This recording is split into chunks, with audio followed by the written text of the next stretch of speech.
Hello students, welcome to the second session for 10th standard science dealing with the chapter the control and coordination.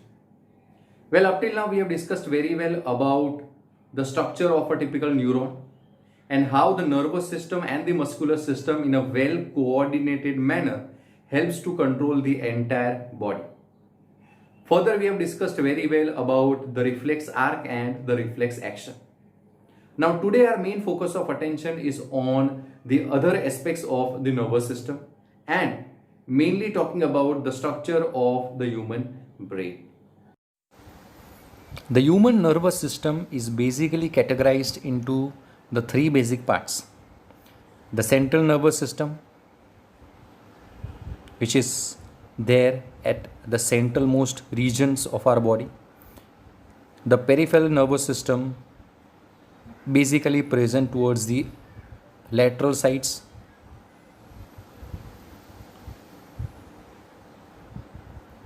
and one more system is there, that is the autonomous nervous system.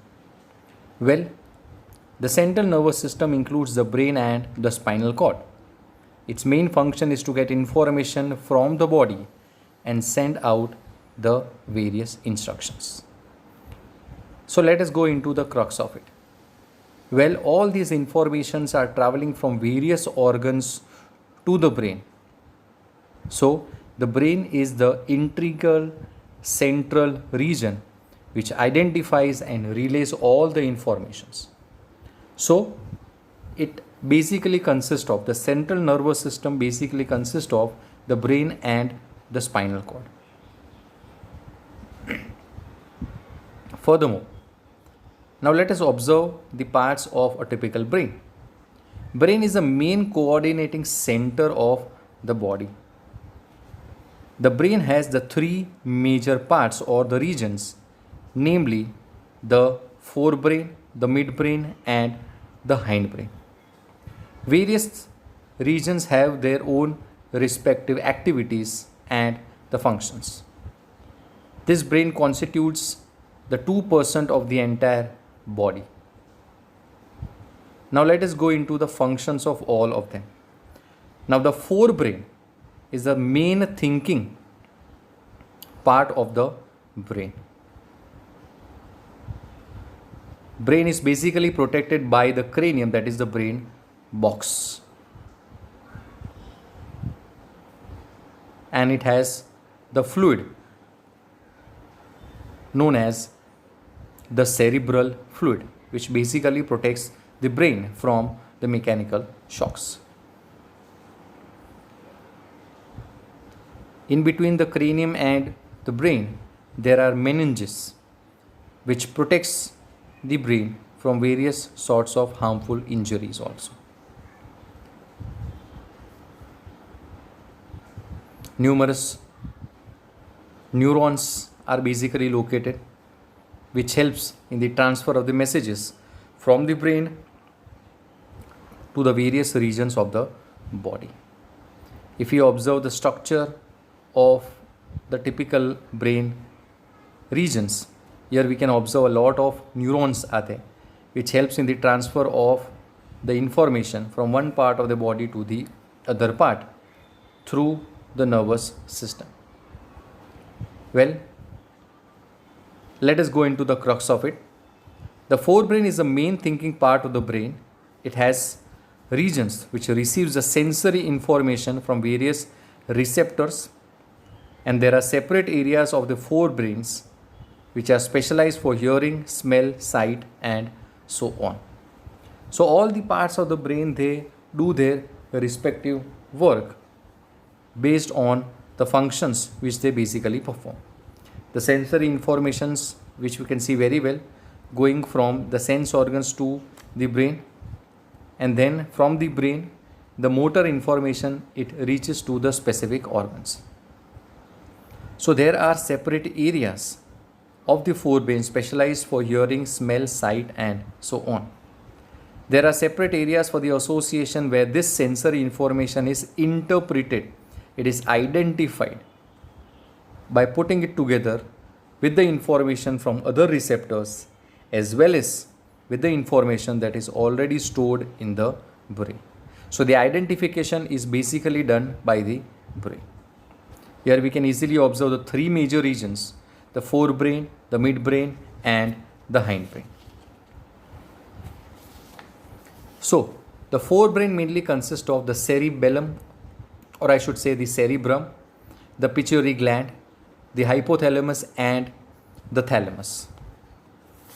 These organs, these parts of the brain, they play a huge role in case of the thinking process. So this forebrain is said to be the thinking part of the entire nervous system or the entire brain. They are the seat for the memory, the intelligence, the hearing also,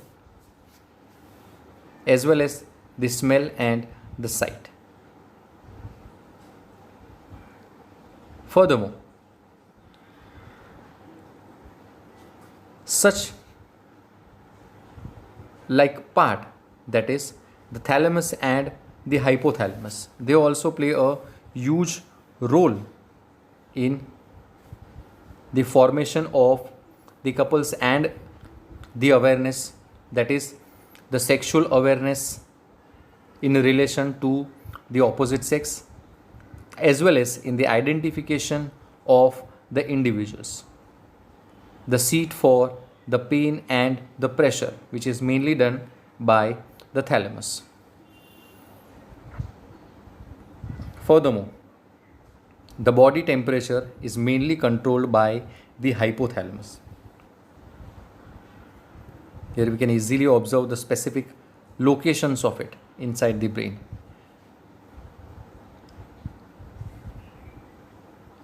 Focusing on the midbrain. Midbrain basically connects the forebrain to the hindbrain. So it mainly controls the reflexes for the sight and the hearing. So the audio visual arrangement is basically done by this. Here we can easily observe the audio and the visual. So the eyes and the ears.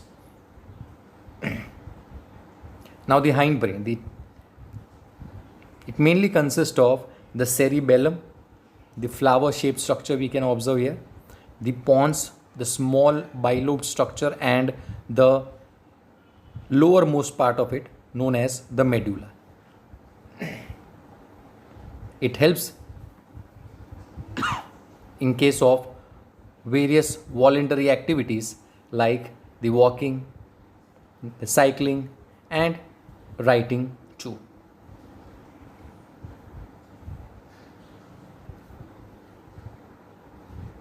This cerebellum of the hindbrain, it coordinates several muscular activities and maintain the balance and posture.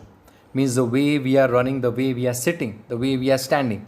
So the entire posture is being controlled by the cerebellum. And the specialty of it is that the right side of the brain, it controls the left side of the body, and the left side of the brain, it mainly controls the right side of the body. Furthermore, if you observe it out, the regions once again, the pons, the cerebellum, and the cerebrum, all these three major structures, they are well coordinated. So they help in the breathing process, the arousal also.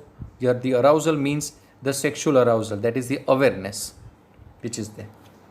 So all those things are basically done by the coordinated activities of all three major parts of it. Then the medulla. This medulla controls the involuntary activities like the blood pressure and the beating of the heart. Involuntary activities are those activities which are not controlled by the organisms. They occur on its own.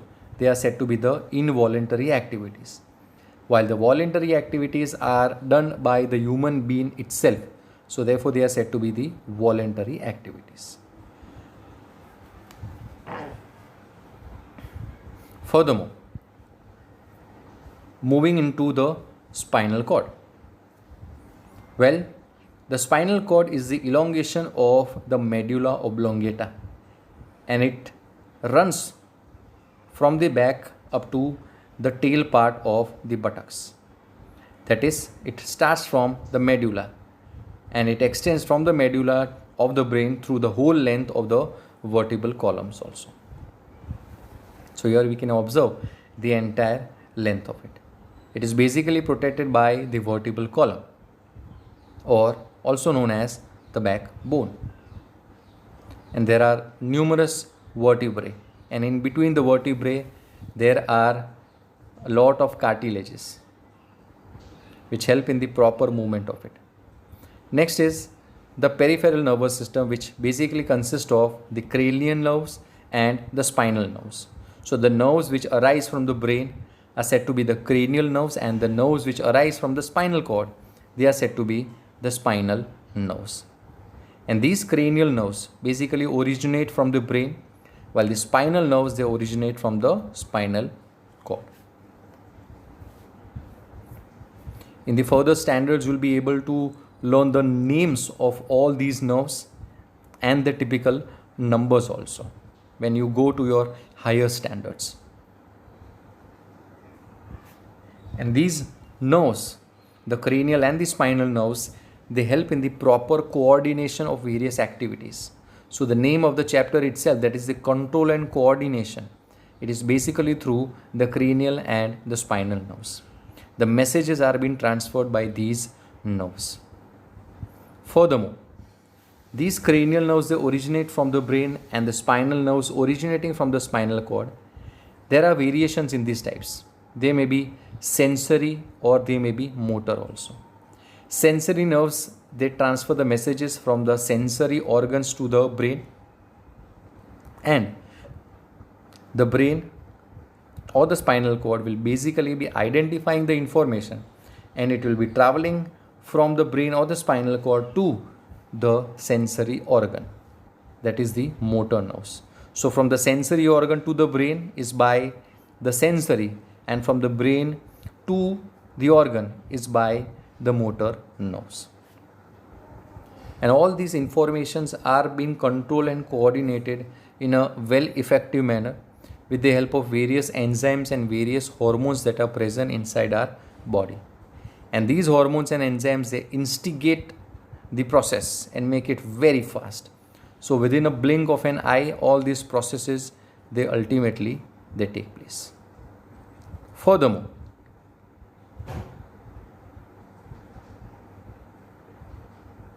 if you observe it out very carefully, there are certain voluntary functions and involuntary functions.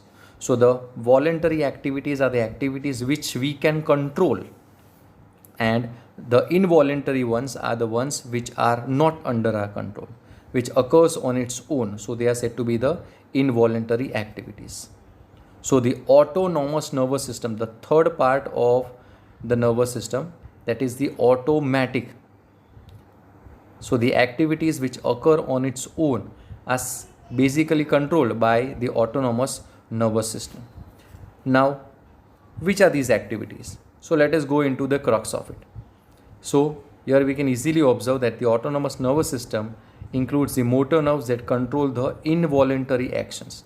The digestion, the beating of the heart, the breathing, all these things are the involuntary actions. They are not controlled by the human being.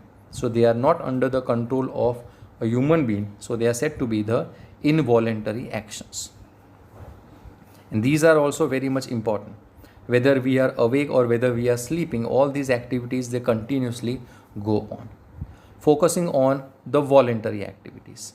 So the activities which are under the control of a human being, they are said to be the voluntary activities. The blinking of the eye, a person running, when to stop, when to start. So all these things are said to be the voluntary activities. So that's all about the central nervous system, the peripheral and the autonomous. So that was about the structure of a typical brain and its various parts with their respective functions. Well, in the next class, we shall go in much detail with various other aspects of this chapter. Thank you very much.